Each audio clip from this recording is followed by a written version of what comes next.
Donc on est fin d'année, période de fête. Hein? Donc dans l'esprit de beaucoup, c'est Noël, c'est les repas. Et la chose la plus importante pour beaucoup, c'est quoi? Beaucoup boire. Beaucoup boire. Beaucoup manger. Et quand? Encore. C'est surtout d'être ensemble. D'être ensemble. D'être ensemble. Un moment de partage. Partage.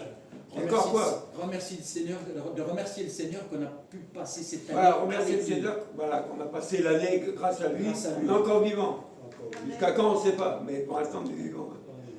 Mais pour beaucoup, c'est les cadeaux. Ah! Qu'est-ce qu'on va m'offrir, moi, à Noël? Hein? De pouvoir passer. Qu'est-ce que les gens vont m'offrir à Noël? Bon, moi j'ai l'habitude qu'on m'offre rien, ça ne me dérange pas. Ça ne changera pas beaucoup. Mais pour beaucoup, on a ça. Hein.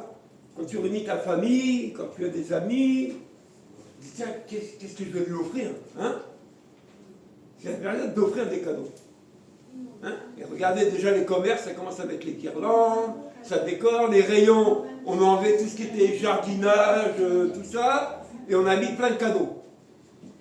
Hein? Et quand tu vas en course avec tes enfants, tu as intérêt à leur mettre un bandeau sur les yeux parce que ton porte-monnaie va éclater. Dieu nous a fait grâce. Le plus beau cadeau qu'il va nous faire cette année, C'est ça. c'est qu'on va avoir un arrière-petit-fils. On a eu que des petits. Voilà, la venue d'un nouveau-né, c'est un beau cadeau. Voilà, c'est un Non, beau cadeau. franchement, Non, franchement. c'est un beau cadeau. Hein? Moi, quand je suis arrivé au monde, ça devait être un beau cadeau pour mes parents. Bon, ça s'est gâté après. Quand j'ai grandi, ça s'est gâté. Peut-être ils ont regretté de m'avoir fait, mais ça arrive hein, des fois. Alors, comme disait ma mère, elle aurait mieux fait de faire un pain de 4 livres. Voilà. Non, mais mon père, il t'aurait fait de te casser une jambe ce jour-là, parce que celui-là, là, franchement, bon, il est là, hein. Il est là, hein. On le fait avec. Mais c'est pas un beau cadeau. Donc, il y a des bons cadeaux, des beaux cadeaux, des mauvais cadeaux. Et moi, une chose qui m'a surpris, nous à notre époque, hein, les cadeaux qu'on nous offrait, on les gardait. Non? Ouais. Ah oui. Maintenant, ils ont mis des applications, le cadeau ne te plaît pas, tu le donnes, tu le revends. Tu le revends. Gardez le ticket. ramenez- Imagine, tu sors 50 € pour offrir un cadeau à quelqu'un, tu lui offres, tu dis tiens, j'ai eu dans mon cœur de t'offrir un beau cadeau. Le gars, il ne dit rien, il fout ça sur Internet, il dit je ne veux pas son affaire, qu'est-ce que je vais faire avec toi? Bon, toi, dans ton cœur, tu dis pour lui faire plaisir, je vais lui offrir, ça va être content. Le gars te dit oui, oui, merci. Hein. Puis derrière, je le fous avec son affaire. Le fout sur Internet. Il acheter autre chose. Est-ce que c'est bien ça? Je vais me faire un billet. Ça fait longtemps que ça existe, là, évidemment, les gens. Tu revends le cadeau. Ils se regardent Non, mais c'est chaud. au revoir. Quelque chose qu'on t'offre, t'en veux pas. Ce qui trouve que le monde a changé. Parce qu'il y a trop de cadeaux toute l'année. C'est parce qu'il n'y a plus d'argent. Quand on t'offre un cadeau, qu'est-ce que tu en fais? Si vous regardez ce qu'on fait, on fait un papier cadeau. Hein? Pour que ça brille un peu plus. Tu fais un beau paquet avec un beau ruban, hein? Des belles décos. Mais qu'est-ce que tu fais quand on te l'offre? Bah, tu déchires le papier. Tu déchires le papier pour faire quoi? Bah, pour voir ce qu'il y a dedans. Là, pour voir ce qu'il y a dedans. Amen? Amen. Ça, c'est le plus beau cadeau. Voilà. Il n'y a pas plus beau cadeau que ça. Et tu n'as même pas besoin de mettre de papier autour. Mais ce cadeau-là, il est beau. Mais si tu ne l'ouvres pas, C'est dit. Les cadeaux, c'est C'est pas vrai. dans les Bibles. c'est le plus beau cadeau qu'on ait reçu, c'est ça. Mais si tu ne l'ouvres pas, tu ne sais pas ce qu'il y a dedans. Mais c'est beau, rangé dans une bibliothèque. Non, mais regardez, non. Quand tu vois ça, regardez, c'est doré, les pages, c'est joli. Au milieu de tous les livres, c'est beau. Mais ça, c'est l'enveloppe. Ouais. Mais le plus important, c'est pas l'enveloppe, c'est ce qu'il y a dedans. Et ce qu'il y a dedans, c'est Jésus. Contenu. Amen. On est période de fête, fin d'année, nous qui avons reçu Jésus. Qu'est-ce qu'on va offrir aux gens? Notre bonne humeur. De bonheur et de bonheur. Moi, il ne peut pas le vendre. Mais il risque de te dire qu'elle rend. Non mais sincèrement, nous qui avons compris que le plus beau cadeau que nous avons reçu, nous, depuis des années, depuis qu'on est né, c'est l'évangile, Amen. la bonne nouvelle. Moi je me rappelle, il y a des années en arrière, même la Bible, je ne savais même pas qu'elle existait. T'as qu'à voir, 38 ans le gars, il ne sait pas que la Bible existe. On lui a jamais parlé de la Bible. Et pourtant, tu es Non mais il faut le faire. dans des- Mon père, premier enfant de cœur pendant la guerre, là-bas où il était, ma mère avec été élevée chez les bonnes sœurs, et moi, jamais on me parle de Dieu, jamais. Il n'y a même pas une Bible à la maison. Mais la tradition de Noël, on faisait Noël. On chantait « Il est né le divin enfant ». On chantait ça. Et on était content de chanter. Puis quand on a grandi, on chantait encore plus que ça. Parce qu'on buvait. L'alcool, ça te fait chanter. Non, plus que ça. C'est le Faire des bêtises. Le lendemain, tu déchantes, par contre. Le lendemain, tu chantes plus. Tu déchantes. Le lendemain, tu es fatigué. Tu cours vite aux toilettes le lendemain quand tu te réveilles. Mais pour dire que voilà, il y a fête et fête. Et il y a cadeau et cadeau. Ouais. Sincèrement, qu'est-ce qui pourra nous combler plus que Jésus? Qu'on pourra nous offrir plus que Jésus? Moi, je ne sais pas ce qu'il y a plus que Jésus. Il n'y a aucune richesse. J'ai dit à quelqu'un, s'il y a plus que Jésus, dis-moi-le, parce que je veux savoir ce qu'il y a plus que Jésus. Non, mais c'est embêtant parce que tout lui appartient. Même si je vais t'offrir la lune, il dirait ça à moi. Regardez, les cadeaux souvent qu'on offre aux gens ne sont pas contents. C'est pas ce qu'ils attendaient. Non. Mais nous qui avons reçu Jésus, est-ce qu'on est content? Ah oui. Est-ce qu'on a la banane? C'est le plus beau cadeau qu'on a. Est-ce qu'on va revendre notre cadeau? Ouais. Non, Invendable. Est-ce qu'on va l'échanger contre autre chose? Invendable. Mais vous savez, il y en a qui abandonnent l'évangile, ils écoutent une autre religion. Ah oui. Donc le cadeau, on n'en veut plus. ils n'ont pas compris. Allez, Jacques 1, on va lire ça. Parce que la Bible parle de cadeaux. Dans ma version, je pense que Jean-Luc, il a la même version que moi maintenant, c'est semeur. Dans d'autres versions, on parle de grâce, de don, mais dans cette version-là, on parle de cadeau. Un beau cadeau. Jacques 1, verset 16 à 18.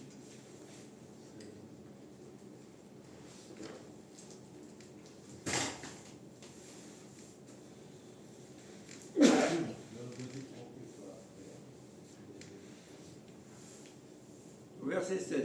Ne vous laissez pas égarer sur ce point, mes chers frères et sœurs. Tout cadeau de valeur, tout don parfait, ne viennent que d'en haut, du Père des Lumières, en qui il n'y a ni changement, ni ombre due à des variations. Par un acte de sa libre volonté, il nous a engendrés, par la parole de vérité, pour que nous soyons comme les premiers fruits de sa nouvelle création. Vous savez cela, mes chers frères et sœurs. Amen. Ce passage dit que tout cadeau vient de qui? Et on dit qu'en lui, il n'y a pas de changement, il n'y a pas d'aberration. C'est-à-dire que ce cadeau qu'on a reçu ne change pas. Vous voyez, d'année en année, les gens s'offrent des cadeaux, ça change tout le temps. Ou on échange le cadeau. Mais il dit que tout cadeau vient de qui? Du Père des Lumières. Qui nous a donné Jésus? Le Père. C'est Dieu. Mais il nous a offert Jésus comme un cadeau. Non? Ah oui. Mais ce cadeau renferme quoi? Qu'est-ce qu'il y a dans ce cadeau merveilleux qu'on appelle Jésus? La vie éternelle. La vie éternelle. Mais qu'est-ce qu'il y a encore dedans? Ah ben, sans lui, on n'est pas. Hein. Donc, Parce que quand on dit la vie éternelle, est-ce qu'il y en a beaucoup qui croient encore à l'éternité aujourd'hui? Sincèrement. Non. On vit le jour le jour, terre à terre, hein, plus l'évangile que essayer de penser de l'éternité. Oui. Est-ce qu'on est conscient que ce cadeau que j'ai reçu m'amènera à vivre l'éternité avec lui? Est-ce que j'ai ça dans mon esprit? Que quand bien même mort, je vivrai. Pourquoi? Parce qu'il m'a promis la vie éternelle. Le cadeau que j'ai reçu renferme la vie éternelle. Mais il dit qu'en lui, il n'y a pas de changement. Amen. Amen. Ce qui t'a donné, c'est comme ça. Il ne changera pas le cadeau pour autant. Non. On ne va pas mettre un autre Jésus. Dieu va dire, bon, j'ai envoyé Jésus. Apparemment, les gens, ils doutent. Bon, il faut que je trouve un autre. Mais regardez ce qu'on fait souvent. On change le cadeau. On change Jésus à notre sauce, à notre manière. Parce que ce cadeau que Dieu nous a offert, il dit, il ne changera pas. Il est comme ça. Tu le prends ou tu ne le prends pas. Mais c'est cadeau. Mais nous, des fois, c'est comme si on le refuse, on ne le veut pas, on l'échange pour un cadeau à ma manière. Mais qui nous a justifiés? En fait, il faut comprendre le sens de Un la pasteur me disait, tu sais, dans la Bible, il y a 5 évangiles. Je dis, comment 5 évangiles? Moi, j'en ai 4. Il dit, non, il y en a 5, le tien. On s'est fait nous-mêmes notre évangile, vous voyez, par nos raisonnements. Oui. Parce que cette manière-là, comme j'en veux pas, j'en veux une autre. Donc je viens de créer, moi, dans mon esprit, un autre évangile, une autre bonne nouvelle, qui n'a rien à voir avec le cadeau que Dieu m'a fait. C'est comme si qu'on refuse le cadeau que Dieu nous a donné. Un cadeau, c'est donner, c'est offrir, non? C'est ça? Quand j'offre quelque chose, je donne quelque chose. Je donne, j'offre.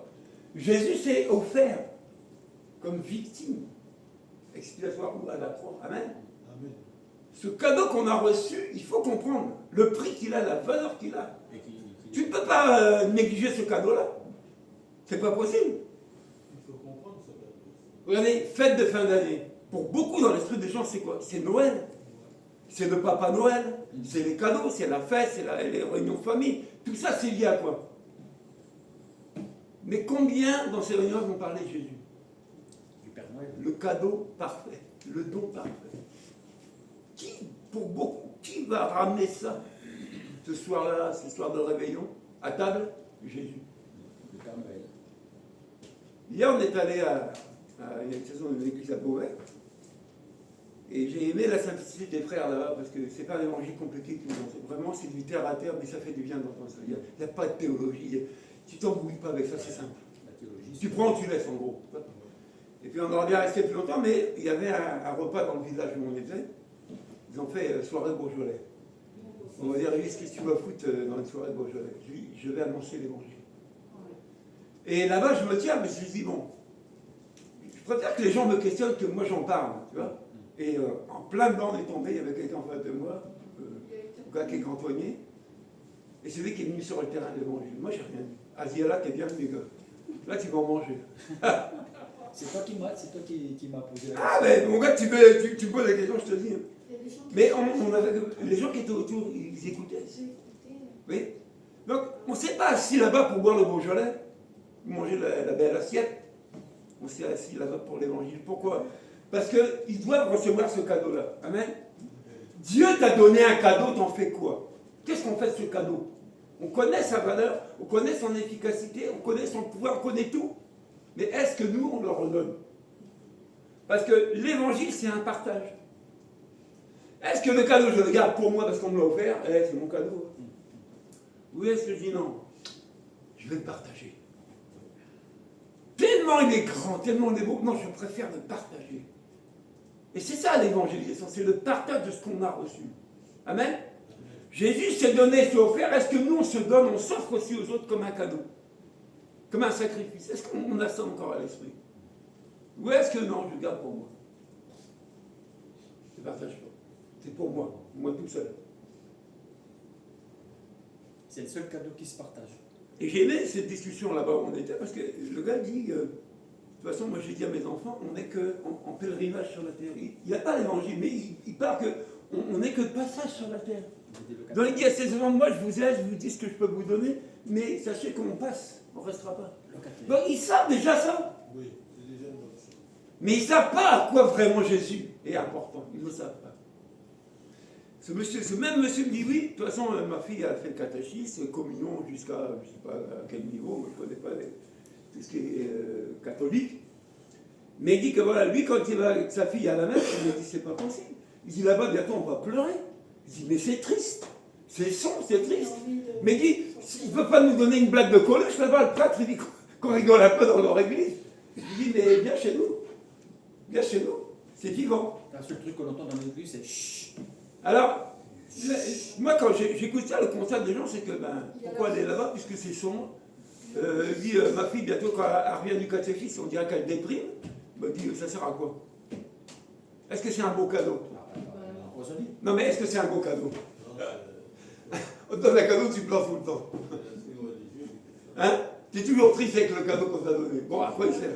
Déjà, c'est lourd. Bon, t'en veux plus, hein? C'est encore plus lourd. Rendez-vous compte, les gens sont blindés, ils sont chargés. Ils viennent, tu leur remets une charge en plus. C'est quel cadeau? C'est quel cadeau? L'ambiance déjà par elle-même, c'est déjà lourd. Donc le gars dit, moi je ne veux plus là-bas. Il dit non. Il y a un autre qui disait, oui mais là-bas, il dit, je sais pas, les sermons, il dit, plus de 2 heures là-bas à écouter un gars. Je dis non, c'est trop long. Ah, ça m'a parlé, c'est trop long. 2 heures c'est trop long. Je lui dis, ici, il faut qu'on raccourcisse ça. Mais pour dire que chacun s'exprime de ce qu'il ressent. D'autres disaient, mais c'est nous qui avons l'entretien de l'église, on ne peut même pas faire ce qu'on veut dedans. Ben je dis non. Tu veux faire quelque chose, il faut aller voir le diocèse. Tu n'as pas l'autorisation du diocèse, tu ne fais pas ce que tu veux. Alors il dit c'est pas normal, c'est nous qui entretenons, c'est à notre charge, et on ne peut rien faire de l'enseignement. S'ils ont décidé rien, c'est rien.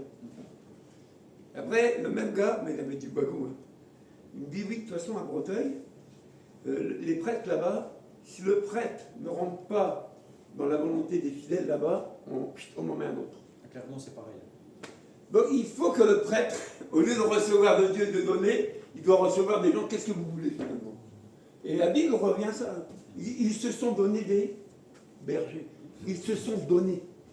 Donc c'est les gens qui décident qui va nous commander, qui va diriger l'église. C'est eux qui décident. Celui-là ne nous plaît pas. Suivant. Appel d'offres. Et il m'a dit, tu verras, il n'y a aucun prêtre qui tient ici. Ou alors on va dire qu'une sœur, elle a abusé d'une sœur pour le... Pour virer. Moi quand j'ai entendu ça, je me dis, ça m'a fait du mal. Il dit, rendez-vous compte, le prêtre qui a été accusé faussement ici, Oui. Ah ouais? c'était faux. Ouais, c'est faux. Il dit, même ceux qui l'ont envoyé, l'autorité, les autres, ils n'ont même pas soutenu cet homme-là. Mais rendez-vous compte. C'est comme si que nous, dans l'église, il y a quelque chose qui se passe dans la vie d'un frère et on ne le soutient pas. Le gars, il ne comprend pas ça. Rendez-vous compte les témoignages. Autour d'un repas. Parce qu'il fallait aller plus loin sur l'église. Le père curé que je connais, là, ses propres confrères, hein, en guerre, parce qu'il apporte quelque chose qui est de dire, moi, j'appelle pas Quelque exactement. chose qui ne veut pas entendre. Et il y a des gens qui le pianiste, la mamie pianiste et tout ça, ils sont partis. Bon, c'est pour dire que voilà, c'est comme ça. Mais on dit qu'en lui, il n'y a pas de changement. Ça ne varie pas. C'est-à-dire que ce qu'il nous a donné, c'est comme ça. Tu le prends ou tu ne le prends pas. Mais tu ne peux pas changer ça. Si vous regardez bien l'histoire de l'Église depuis qu'elle existe, regardez l'évolution de l'Église. Plus on avance, plus on perd des valeurs de l'Église. Vous comprenez? Il y a le frère qui exhortait là-bas, il disait que le plus important de tout, c'est ça. Il dit les chants, c'est bien, les bâtiments, mais le plus important, il dit c'est ça. Parce qu'il dit c'est ça qui change les gens. Moi je vous dis, quand j'ai reçu l'évangile comme un cadeau, jamais j'ai reçu une chose comme ça, jamais je ne connaissais pas. Mais quand j'ai commencé à ouvrir ce cadeau-là, mais mes yeux se sont ouverts. J'ai dit, mais pourquoi on m'en a pas parlé avant? Donc j'ai galéré, j'ai souffert, alors qu'on savait que ça, c'était mon médicament dont j'avais besoin, on m'en a pas parlé. Tu rencontres des gens, ah, t'as vu, mon fils est malade, mais on ne lui parle pas de Jésus, on ne lui offre pas Jésus. Mais on va dire, ah oui, je connais un spécialiste, ah non, il est bien, comme ça. Ah bon? Comment il s'appelle? Donc on a toujours référence maintenant à ce qu'on connaît. Muguette, c'était vendredi, elle a passé la journée à l'hôpital, à la clinique à Beauvais. Examen de 7h du matin jusqu'à 18h le soir. Ils n'ont rien trouvé, gloire à Dieu. Mais souvent, le domaine médical, on court après. Mais est-ce qu'on court après le cadeau, la grâce que Dieu nous a donnée? Parce que dans ce cadeau-là, il y a la guérison. Mais on n'y croit plus, je vous dis, on n'y croit plus. Partout, tu vois, dans ma campagne, cabinet sophrologie, ça s'ouvre. Cabinet, comment on dit ça, là, magnétiseur, partout tu en vois. Pignon sur rue, ils ont. Les gens courent là-dedans. L'autre, comment j'appelle ça là, Le Reiki. quand t'es coincé, machin, là, par rhumatologue, comment c'est Ostéopathe. Ostéopathe, tout le monde court là-bas. Mais qui réclame la grâce de Dieu? Qui s'attend à son miracle aujourd'hui? La guérison divine. Est-ce qu'on y croit encore? On n'y croit plus, je veux dire. On a mis trop notre confiance dans ce qui est visible, de ce qui est palpable. Mais dans ce que Dieu nous a offert, non. C'est plus pour nous. Non, on ne veut plus. On veut essayer. Est-ce qu'on entend beaucoup dans l'église maintenant des sujets de prière qui priez pour moi parce que je suis toujours en colère. Priez pour moi parce que... On prie pour des choses futiles. On prie pour des histoires. Ah oui, on va prier pour les mariages. On va prier... Moi, quand je lis ma Bible, je n'ai pas vu Jésus prier pour donner du boulot à quelqu'un. Tu as déjà vu un passage comme ça dans ma Bible? Non. Je n'ai pas vu Jésus prier pour une bagnole. Je n'ai pas vu ça.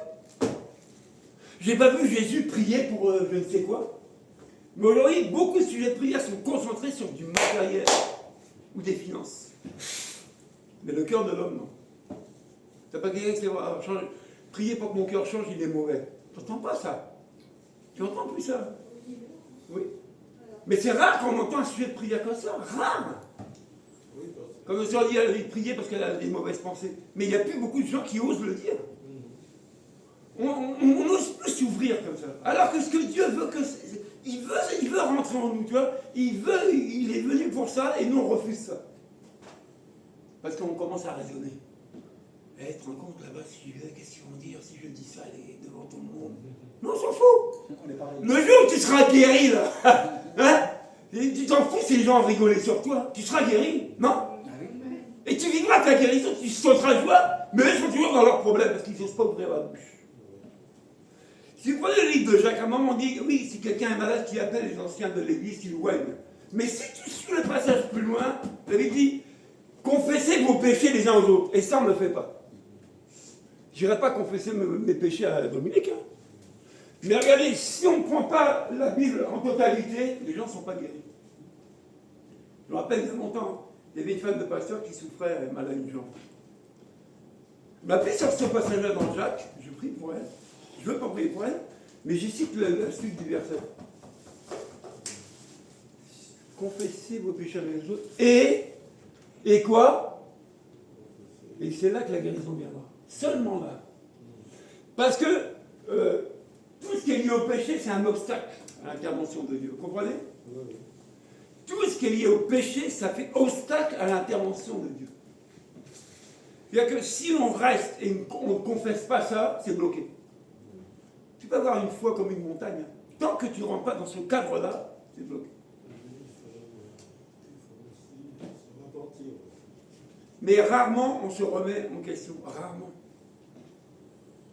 C'est toujours les autres qui font mal. C'est jamais toi. Si on a la faute des autres, c'est jamais la mienne. Non, c'est jamais moi. Non, moi, je suis un saint. Amen. Mais il faudrait qu'on réalise que cette fête de fin d'année est importante pour nous qui avons reçu ce cadeau-là. Il faut le partager. Il ne faut pas la garder pour soi.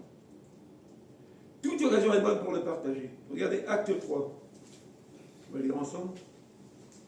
Acte.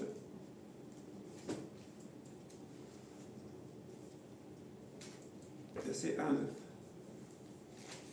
Un jour, Pierre et Jean montaient au temple pour la prière à 3h de l'après-midi. On était juste en train d'y porter un infirme. C'était un homme paralysé depuis sa naissance. On l'installait tous les jours à l'entrée de la cour du temple, près de la porte appelée la Belle Porte, pour qu'il puisse demander l'aumône à ceux qui rendaient au sanctuaire. Quand il vit Pierre et Jean qui allaient entrer dans la cour du temple, il leur demanda l'aumône. Les deux apôtres fixèrent les yeux sur lui. Il dit, « Regarde-nous, lui dit Pierre. » L'infirme les regarda attentivement. Il pensa qu'il allait recevoir d'eux quelque chose. Mais Pierre lui dit, « Je n'ai rien, je n'ai ni argent ni or, mais ce que j'ai, je te le donne.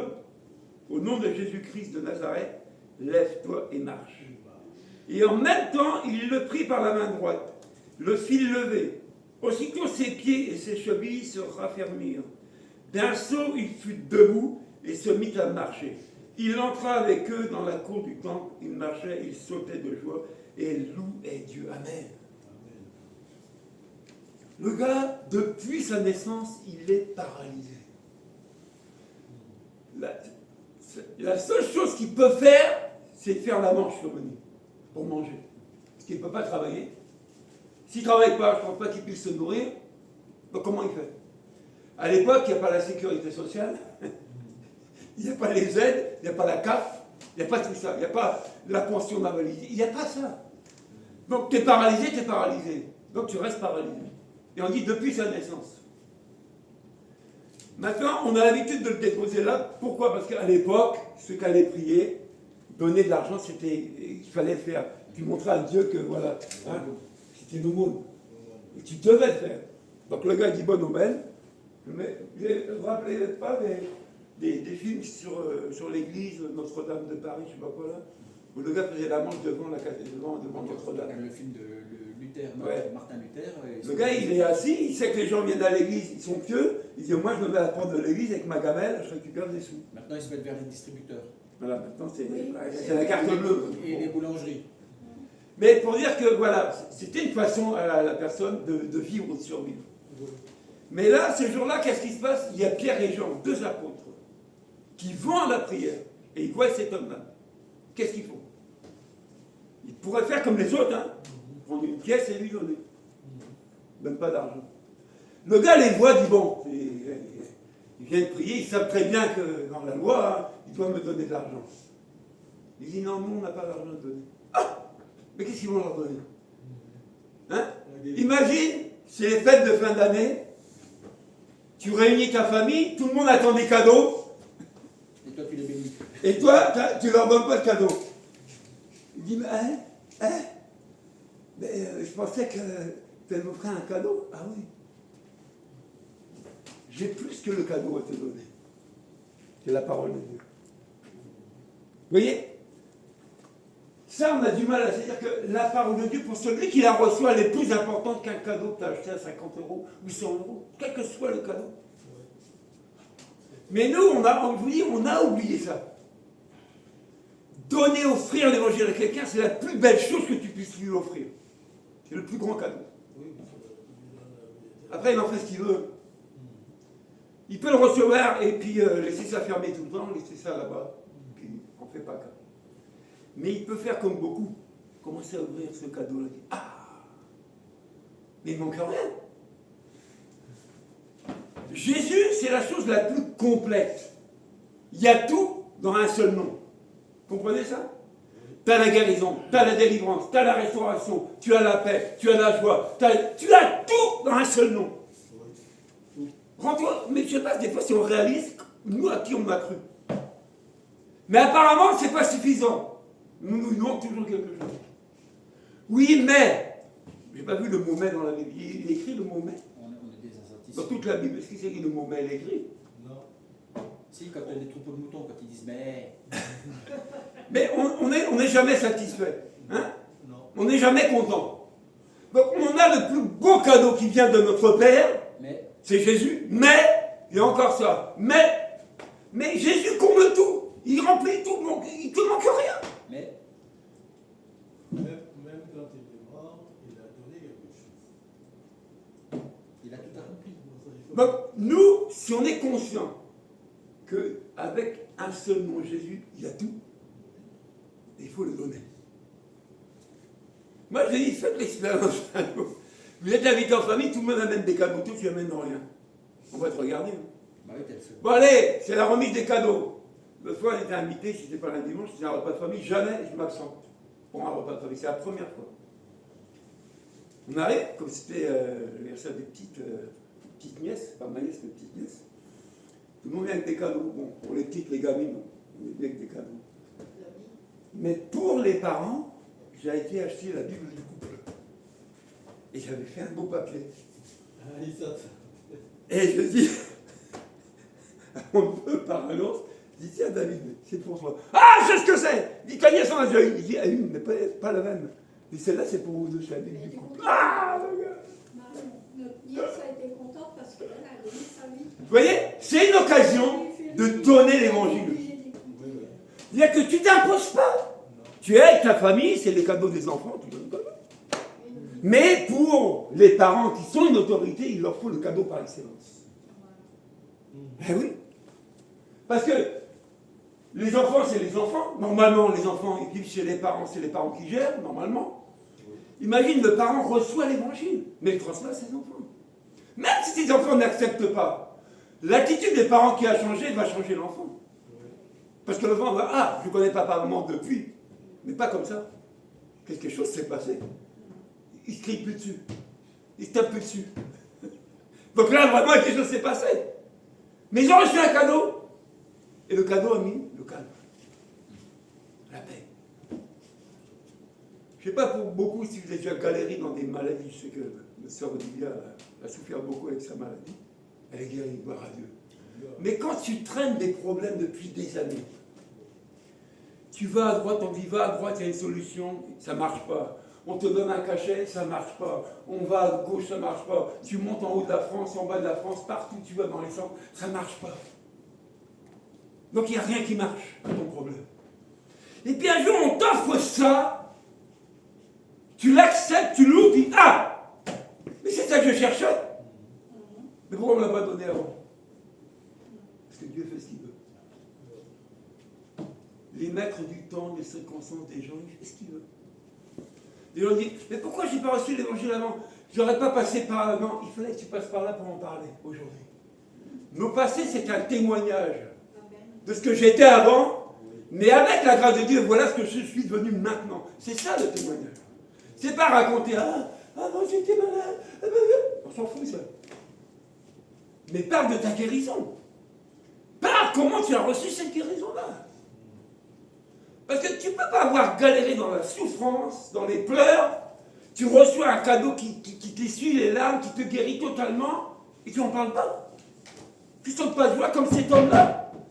Cet homme-là a sauté de joie dans le temps. Il a été guéri de sa paralysie. Mais je ne comprends pas, moi. Comment on peut recevoir la grâce de Dieu comme un cadeau parfait, où il ne changera pas, et puis on est toujours triste. Et je ouais, je sais pas. Est-ce qu'on vit vraiment cette joie-là? Franchement. Est-ce qu'on vit vraiment cette joie d'avoir reçu la plus belle chose? Jamais, même dans notre esprit, on aurait cru un jour. Et hier, on est allé, c'est des frères et des soeurs qu'on a connus il y a longtemps, on avait partagé avec eux l'évangile. Mais de se revoir, de s'embrasser, de rire ensemble, c'est la joie. Mais c'est la famille, je ne sais pas si vous comprenez la dimension de cette nouveauté de vie, cette nouvelle famille que Dieu nous accorde, c'est l'Église. Mais de se voir, c'était une joie immense, on ne pouvait même plus partir. Il y avait le repas à côté. Mais on serait bien resté avec eux. Pourquoi? Parce qu'on partage ce cadeau-là. On a le même cadeau. Mais si on n'a plus ces jours-là, quand on se réunit, à quoi vont se réunir? Il y a un problème. Le voleur est passé. Tu as piqué ton cadeau. Oui, il est cadeau empoisonné. Amen. Allez, à notre passage. Jean 5.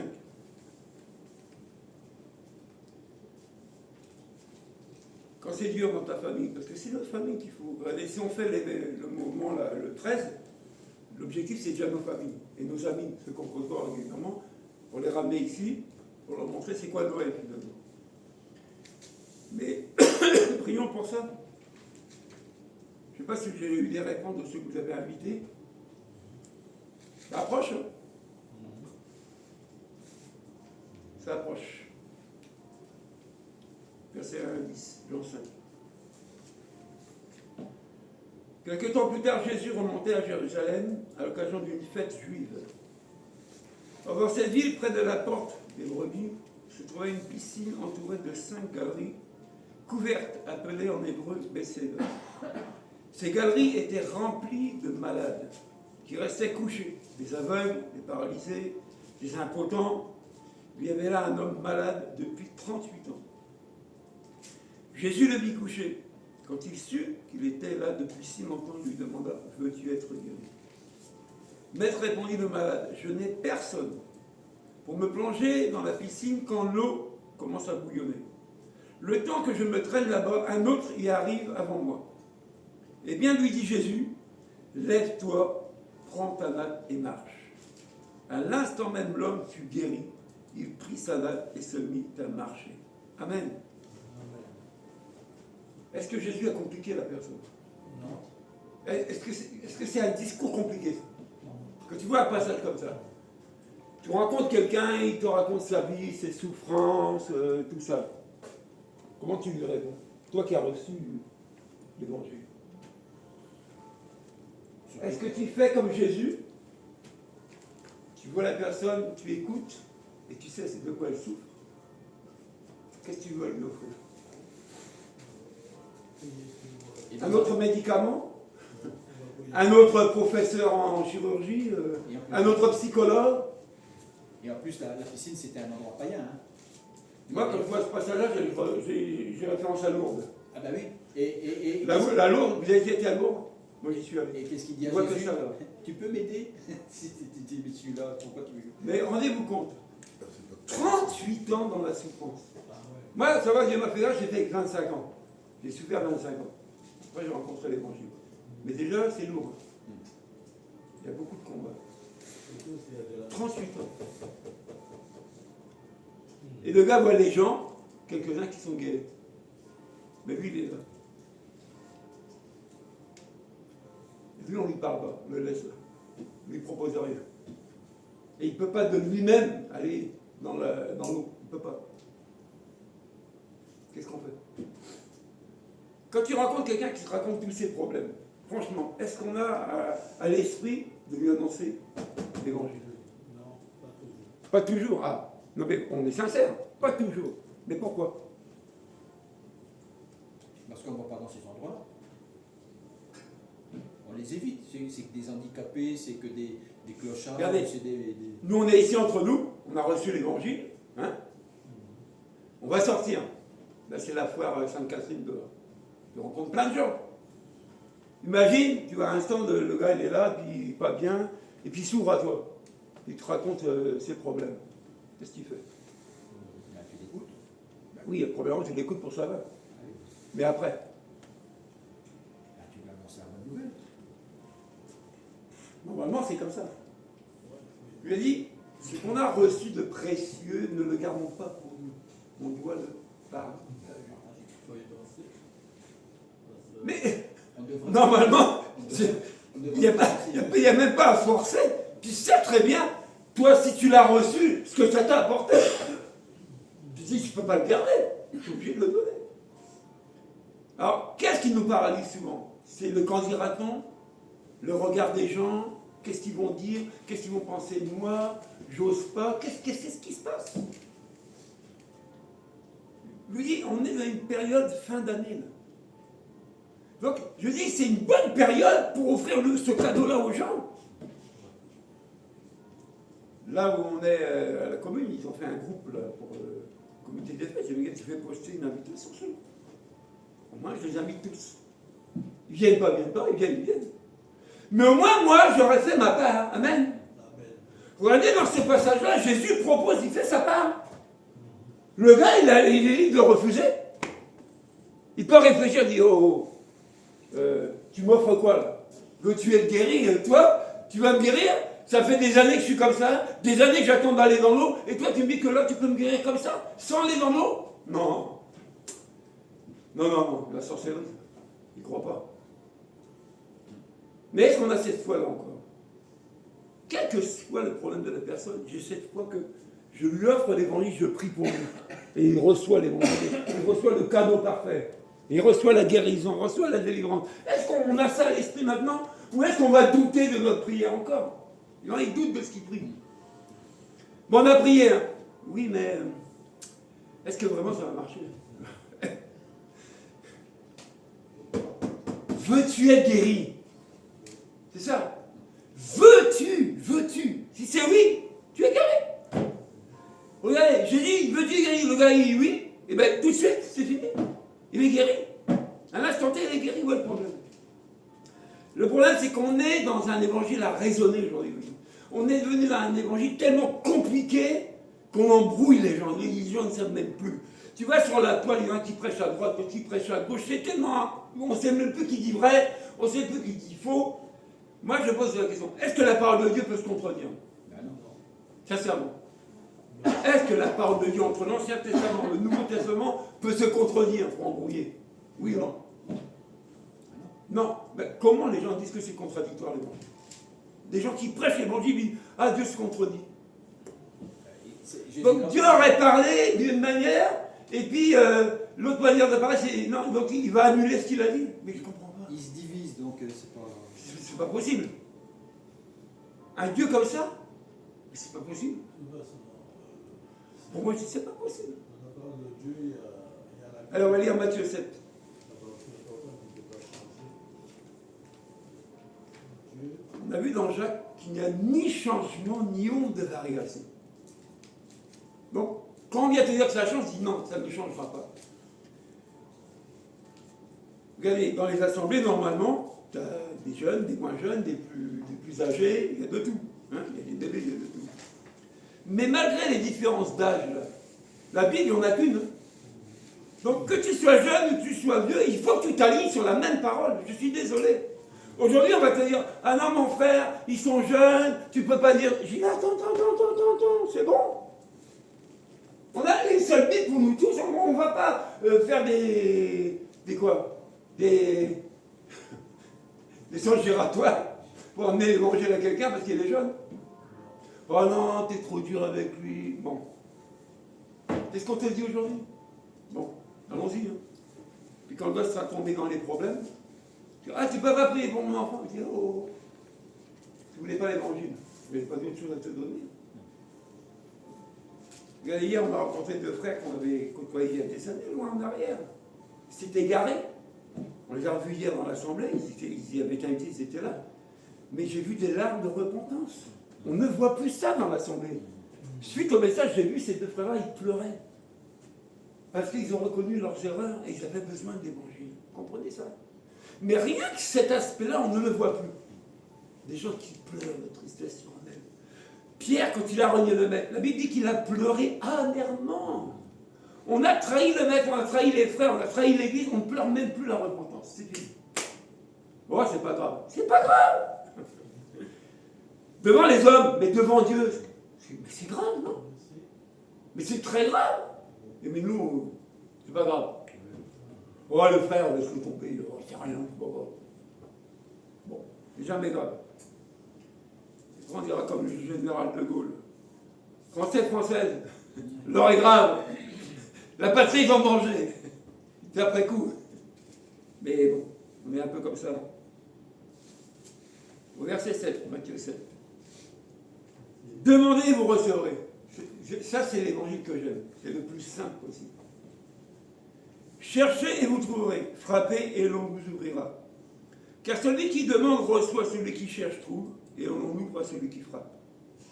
Qui de vous donnera un caillou à son fils quand celui-ci lui demande du pain?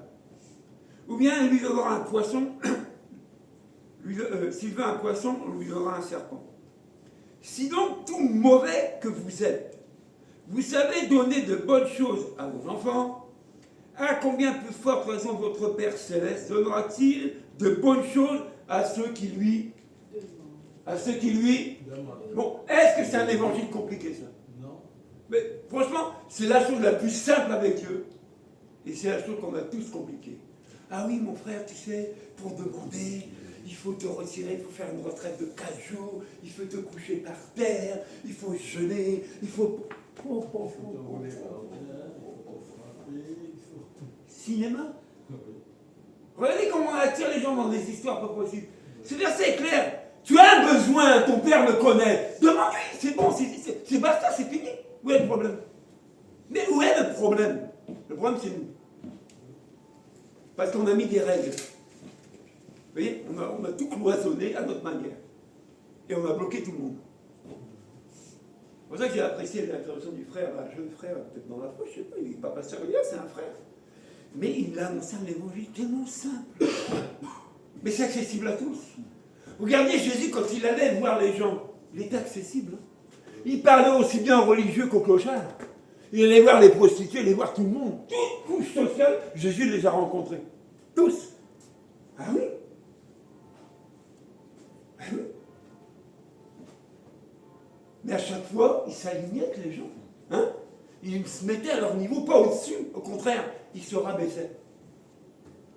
Mais aujourd'hui, nous, on se montre, on est nous. On se... Non. Vous voulez qu'on fasse? L'évangile est simple, on complique. Ben, on va être compliqué. Et on va se compliquer. Et on va souffrir. Vous voyez ce qui m'a guéri réellement, c'est un pasteur qui m'avait appelé. Puis bon, j'étais pas bien. Il me dit, écoute-moi bien. Si quelqu'un à travers toi reçoit Jésus-Christ, tu as déjà bien travaillé. Il dit, si tu veux aller plus loin, tu vas te faire du mal.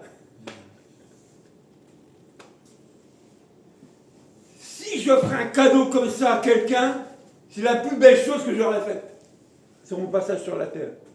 J'aurais donné l'évangile à quelqu'un.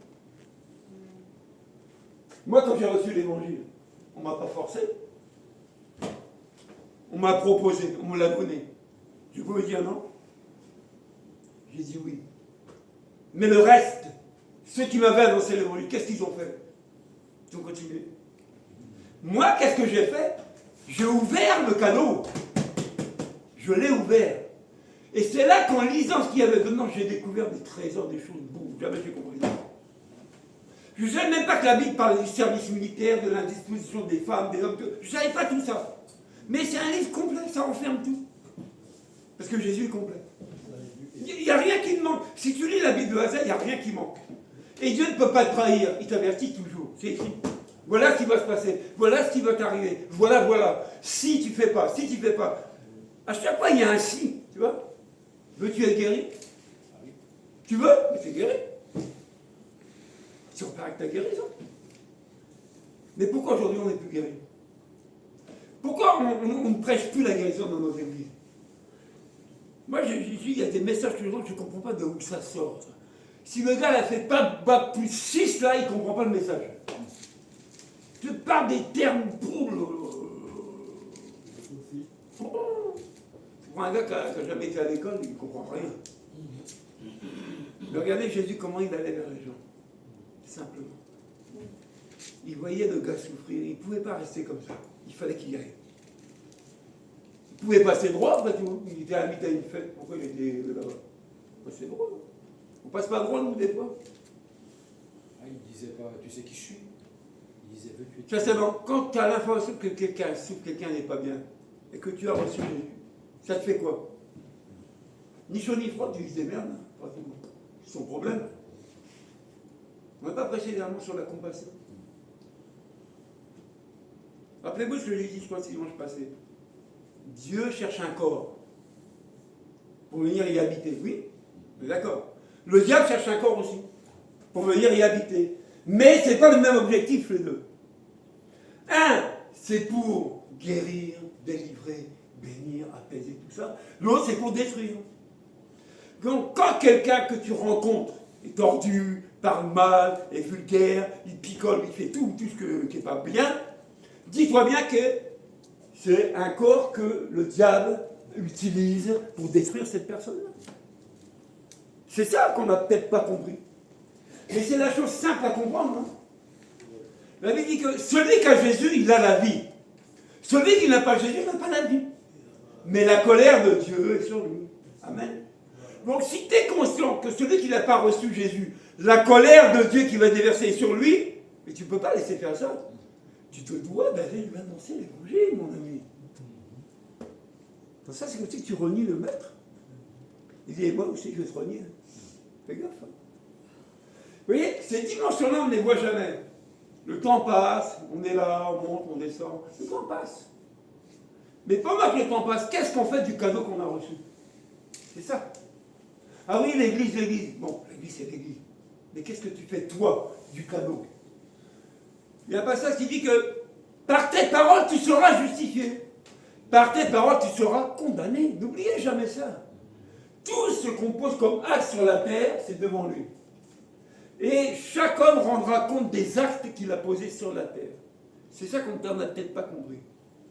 Quand on parle de la parabole d'État, c'est que tu as reçu des choses, qu'est-ce que tu en fais? Qu'est-ce que tu en fais? Tu fais fructifier ou tu gardes ça pour toi? Chérie, la Bible. Elle est sur la 3e étagère de la porte gauche de l'armoire. Surtout, tu fais gaffe. Hein. Passe la chiffonnette de temps en temps. Pas que... Où est-ce que tu es? Ah, quel beau cadeau. Moi, je dis sincèrement, dans toute ma vie, la chose la plus belle que j'ai reçue, c'est ça. Maintenant, tu peux m'offrir une voiture, pourquoi pas? Ça ne me dérange pas. Mais ça ne remplacera pas ça. Tu peux me donner 100 000 euros, 100 millions d'euros. Ça ne remplacera pas ça. Parce que l'argent ne guérit pas les gens. L'argent n'apaise pas le cœur de quelqu'un. L'argent, c'est l'argent. Mais aujourd'hui, on court tous après l'argent pour vous. C'est d'abord l'argent. Ah oui, ma maison, c'est l'argent, l'argent. Et Jésus, alors, il est où? Si Jésus n'est pas capable de pourvoir à tes besoins, comme il s'est engagé, c'est que c'est un menteur. Alors, est-ce que Jésus est un menteur? Non. Le passage quand Dieu dit qu'en lui, il n'y a pas de changement, ni de variation. Ce n'est pas un coup oui, un coup non, ça varie. Ça ne varie pas. Ce qu'il dit, il le fait. Et il y a un passage que je n'ai pas médité, mais que je voudrais bien méditer, dans l'Apocalypse, qui dit que on ne peut rien y ajouter ni rien soustraire. Regarde les conséquences quand on rajoute quelque chose à ce qui est scellé. Quand on retire quelque chose qui a été scellé. La parole de Dieu, elle est scellée. Il y a le sceau dessus. Est-ce qu'on ne rajoute pas des choses, nous? Est-ce qu'on ne retire pas des choses? Et ça ne nous fait pas peur, ça? Quand tu lis les conséquences, ça ne nous fait pas trembler? Faisons bon usage du cadeau. Ça va être un cadeau empoisonné pour beaucoup. Parce qu'on l'a mal utilisé. C'est ça? De quel côté on est aujourd'hui? Mais ce passage-là est clair dans Matthieu. Il faut demander simplement. Parce que c'est compliqué. Il dit, ton Père Céleste connaît tes besoins. Il ne va pas te donner un revolver si tu lui demandes, non. Qu'est-ce qu'on lui demande dans notre prière, sincèrement? Qu'est-ce qu'on demande à Dieu dans notre prière en ce moment? On arrive fin d'année, qu'est-ce qu'on va lui demander? Des choses qui ne servent à rien? Des choses qui vont pourrir, qui vont être détruites par la rouille? Des choses que le voleur va voler? Qu'est-ce qu'on va lui demander? Est-ce qu'on ne peut pas lui demander, Seigneur, ce cadeau que tu es pour moi, je veux le partager, c'est ça? Vous croyez que Dieu va refuser cette prière-là? Si on lui demande d'aller partager le cadeau qu'on a, qui est Jésus, aux autres, il va refuser cette prière-là? Non. Peut-être là où tu avais du mal à annoncer l'évangile, à cause de cette prière, il va t'ouvrir la porte. Et tu n'auras même pas peur, mais tu seras tranquille, tu vas parler librement de Jésus. Et les gens t'écouteront. Qui prépare ce terrain-là? Qui a préparé la venue de Jésus? Jean-Baptiste avait envoyé? Non. Donc dis-toi bien que si tu as ça dans ton cœur de vouloir partager dans cette fin d'année Jésus qui est ton plus beau cadeau, Dieu te va te faire grâce. Il va t'accorder cette faveur-là. Tu partageras avec ceux qui sont avec toi. Et moi je vous dis, sincèrement, je l'ai toujours dit, ne te prive pas d'un repas de famille, c'est ta famille. Imagine que ta famille qui n'a pas Jésus, tu sais où elle va finir. Tu ne peux pas te réjouir. C'est pas possible. Bon, tu n'es pas conscient. C'est pour ça qu'on va faire cette petite réunion le 13 pour inviter le maximum de membres qui nous sont propres, qui nous touchent, qui découvrent c'est quoi Noël finalement, et qui découvrent l'Évangile. Amen. Vous aurez compris, je vais faire ce message-là pour vous dire, Seigneur, merci pour le cadeau que tu es. Tu es un beau cadeau pour nous. Tu es un cadeau excellent, merveilleux. Puis que tout cadeau, tout don excellent vienne du Père de lumière. Ce cadeau qu'on a reçu nous a éclairés. Nous étions dans les ténèbres. Nous, on n'y est plus. Que quand on a ouvert ce cadeau, nos yeux se sont ouverts. Réalise, mon frère, ma soeur, qui est Jésus pour toi. Ce que renferme un seul nom, Jésus. Rien ne manque dans ce nom-là. Rien. Le jour du baptême, qu'est-ce qui s'est fait entendre des cieux? Une voix. La voix du Père qui a dit, voici mon Fils bien-aimé, en qui j'ai mis tout mon affection. Amen. Dans la personne de Jésus, il y a tout l'amour du Père, il y a tout réside dans un seul nom. Et nous avons reçu ce nom-là. Alors tu vas prier ce matin. Pour que le nom de Jésus que tu as reçu comme un cadeau parfait, excellent, qui ne changera pas, fasse encore son œuvre en toi pour te guérir, mon frère, ma soeur, pour t'apaiser, pour te donner la grâce de partager ce que tu as reçu avec tes proches, avec tes amis, avec tes collègues, avec ceux que tu croises quand tu chemines. La Bible dit que l'amour parfait bannit la crainte. Tu as reçu cet amour par le Saint-Esprit, l'Évangile. Tu as reçu ça.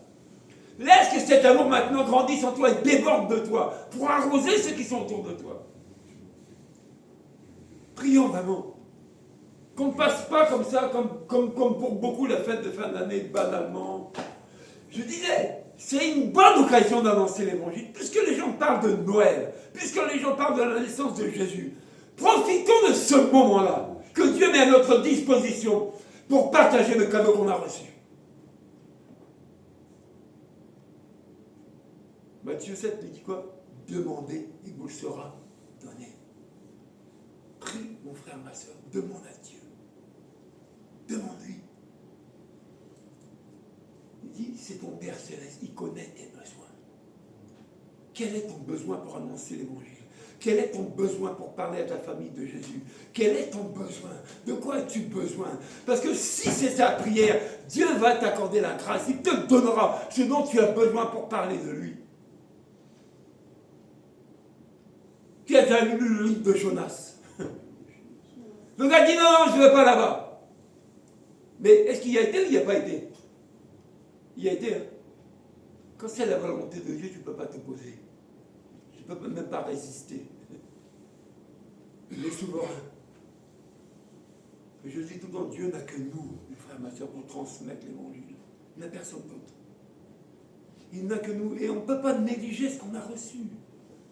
Tu ne peux pas négliger le cadeau que Dieu t'a donné. Tu ne peux pas faire ça.